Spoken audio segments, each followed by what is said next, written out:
Thomas and Friends. Thomas. Thomas the tank engine has 6 small wheels, a short stumpy funnel, a short stumpy boiler, and a short stumpy dome. He was a fussy little engine, always pulling coaches about.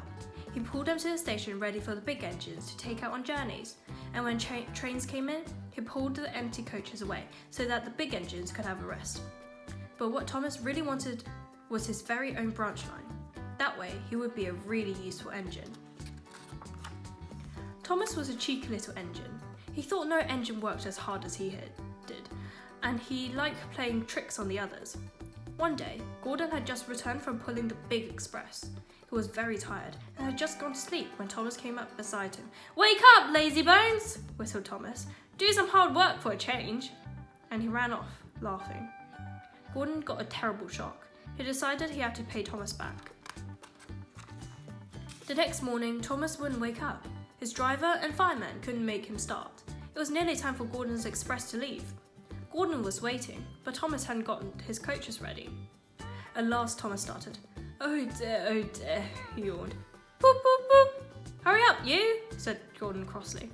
"Beep, beep, beep. Hurry up yourself," replied Thomas cheekily. Thomas usually pushed behind Gordon's train to help him start, but he was always uncoupled first, so that when the train was running nicely, Thomas could stop and go back.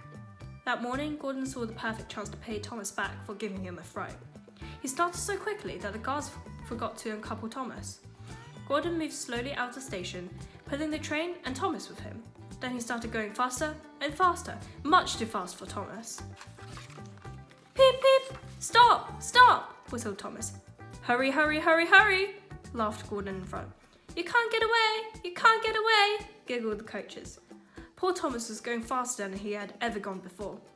"I shall never be the same again," he thought sadly. "My wheels will be quite worn out." At last they stopped at the station.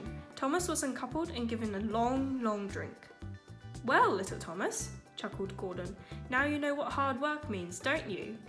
Poor Thomas was too breathless to answer. The next day, Thomas was working in the yard. On the siding by themselves were some strange-looking trucks. "That's a breakdown train," said his driver. "When there's an accident, the workmen use it to help clear and mend the line." Just then, James came whistling through the yard crying, "Help! Help!" His brake blocks were on fire, and his trucks were pushing him faster and faster. James disappeared into the distance. Soon after, a bell rang in the signal box and a man came running. "James is off the line! We need a breakdown train! Quickly!" he shouted. Thomas was coupled onto the breakdown train, and off he went as fast as he could. "Bother those trucks and their tricks," he said. "I hope James isn't hurt." They found James and the trucks at a bend in the line. James was in a field, and a cow was staring at him. The brake van and the last few trucks were still on the rails, but the front ones were piled in a heap behind James.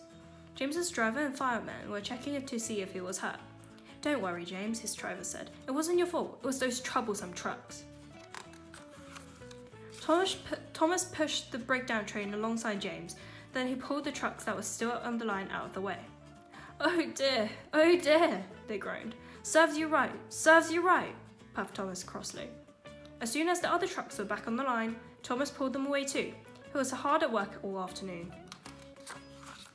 Using 2 cranes, the men put James carefully back on the rails. He tried to move, but he couldn't, so Thomas pulled him back to the shed. The Fat Controller was waiting for them there. "Well, Thomas," he said kindly, "I've heard all about it, and I think you're a really useful engine. I'm so pleased with you that I'm going to give you your own branch line." "Oh, thank you, sir," said Thomas happily. Now Thomas is as content as can be, has a branch line all to himself, and he puffs proudly backwards and forwards from morning till night with his coaches Annie and Clarabelle. Edward and Henry stop quite often at the junction to talk to him. Gordon is always in a hurry, but does not stop.